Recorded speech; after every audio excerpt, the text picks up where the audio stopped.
When it comes to horror heroes, few are as iconic or as ridiculously over the top as Ash Williams, the boomstick slinging, chainsaw handed, one-man army from the Evil Dead franchise. He's fought deadites, demons, time travel, and his own evil clone, all with a cocky grin and a one-liner locked and loaded. But what happens when Ash Williams steps outside his cabin in the woods and into the blood-soaked world of horror's most legendary slashers? In this video, we're throwing Ash into a gauntlet against some of the most deadliest killers in horror history. Can Ash beat these horror slashers, or will one of them finally shut him up for good? Now, before we get into this video, let me explain the tiers for you guys so you understand what I'm ranking. Coming in at S tier is Ash's hardest battle, which is pretty self-explanatory. Honorable battle, which means it'll be like a 50-50. It'll take some time, which means it's pretty easy for Ash, but I mean, it'll take some time just because of how annoying it might be. And so easy it's laughable is, I mean, just there's no questions whatsoever. And coming in first, we have Chucky. Now, Chucky is a different story altogether. Compared to big husky killers like Jason or Michael, Chucky almost feels like a joke, at least at first glance. The killer doll may only be 2 feet tall, but inside that plastic body is the soul of Charles Lee Ray, a sadistic, foul-mouthed serial killer with a taste for chaos and blood. Now, the fight would probably start with immense confusion. Ash would hear a creepy laugh echoing through a dark room, then something tugs at his pant leg. Then bam! A bite to the ankle. Ash looks down to find a psychotic doll grinning up at him like it's Christmas morning, and his response probably would be something like, "What the hell is this?" So Chucky, in order to win this battle, would try to use stealth. He would be slashing from the shadows, but that kind of theatrical villainy doesn't work on Ash. Once Ash realizes who and what he's dealing with, the tone shifts fast. He goes from confused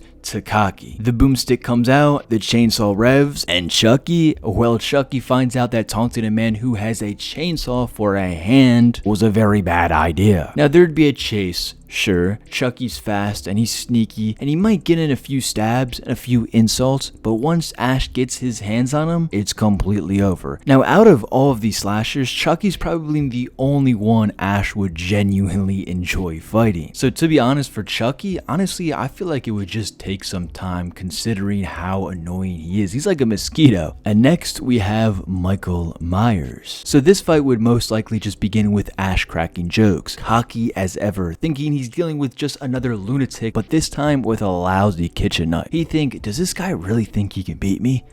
He would laugh, then walk away. But the moment Ash turns his back, Michael strikes without hesitation. Now, Ash would recover quickly, revving up his chainsaw arm with a one-liner, maybe something like, "Alright, Shatner face, oh, let's dance." From there, it's complete chaos. Ash goes in swinging and Michael absorbs each blow. Now, shotgun blast to the chest would hurt him, but as we've seen in the movies, Michael can endure a lot of gunshots before falling to the ground. So I feel like this would turn into a cat and mouse brawl throughout the forest, and then maybe lead to like a cabin or something, or some type of house. Blood would spatter across the walls, furniture would be smashed, but Michael wouldn't speak at all. He wouldn't even react. He would just keep on coming and coming and coming. But ultimately, Ash's dirty tactics would help him win this fight. Maybe luring Michael into a trap or blowing the place sky high.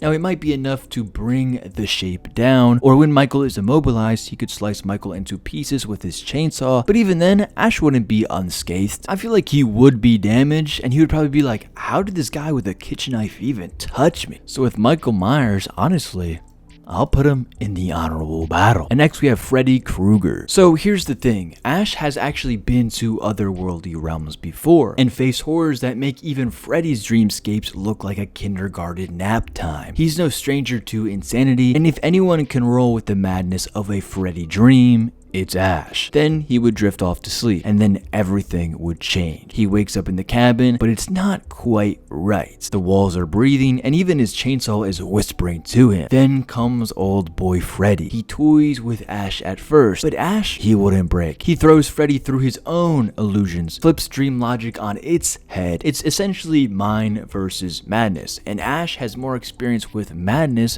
than he cares to admit. So Ash would start getting the hang of the rules, realizing and that belief shapes reality here. Now Freddy might even turn into a massive demon, so then Ash would turn into a medieval knight with a broomstick lance. It would become less of a horror fight and more of a Looney Tunes death match with gallons of blood and screams. But that's exactly where Ash thrives, in chaos. And in the end, it all depends on who controls the dream. If Freddy keeps the upper hand, Ash could be torn apart again and again. But if Ash figures out the rules, flips the script, and turns Freddy's own tricks against him, so for Freddy, we'll put him at the top of honorable battle. And next, we have Jason Voorhees. When Jason shows up, you die. Now, Ash has faced big threats before. Sure, demons, evil clones, deadite monsters, but Jason honestly is a completely different breed. Now you don't talk trash to Jason, you either run or fight with everything that you've got. Now their first counter would be very explosive. Now Ash might even get the drop on him early, maybe slicing deep with the chainsaw or blowing a hole in Jason's chest with the boomstick. Now he's the kind of opponent that soaks up pain like it's nothing. Ash would realize real quick that this isn't just your average supernatural punk. And also the setting would matter. Maybe we could throw them in the woods,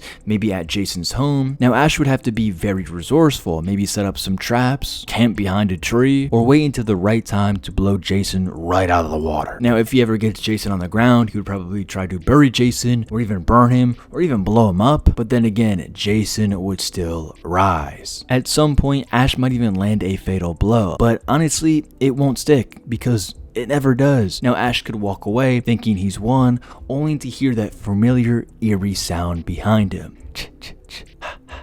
So for Jason, honestly, I would put him in honorable battle, but I would put him above Michael Myers. And now that I think about it, honestly, Michael Myers kinda goes right here. I'm not gonna lie. And next we have the Ring Girl. Now once Ash gets his hands upon the creepy VHS tape, he'd probably watch it just for shits and giggles. Then he would realize, oh wow, this isn't a movie.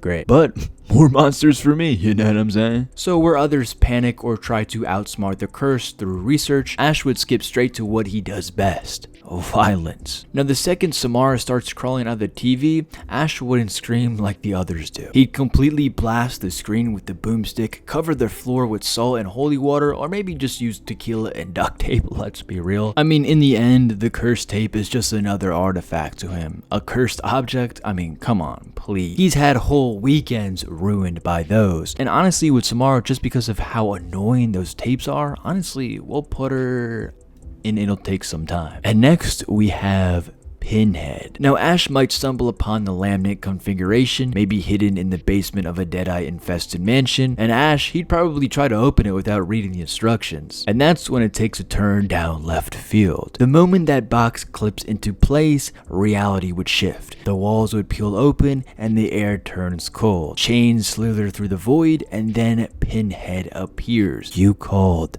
we came. But this isn't some deadite or a possessed toy. This is a cosmic entity that feeds on pain and sees humans as fragile toys to dissect. Now Ash would try to fight because, I mean, that's what Ash does. He'd probably blast a few shots off, maybe even slice through a few hooks, but it wouldn't take long enough for him to realize that you can't kill hell with a shotgun. If Ash has any hope of surviving, it's not through fighting, it's through his brain. Now he would need to undo the laminate configuration mid-fight, and that's if he manages to do that all mid-fight. And honestly, Pinhead would be Ash's hardest battle, I'm not gonna lie. And last but not least, we have Ghostface. Now, Ghostface wouldn't last long. Let's just get that right out of the way. This is a human in a Halloween costume with a hunting knife and a cell phone plant. So the confrontation would probably start with Ghostface doing what he does best, calling Ash from a block number, asking creepy questions in that signature distorted voice. So Ash would be fighting some deadites and he would answer his cell phone mid-fight. Then as soon as he hangs up,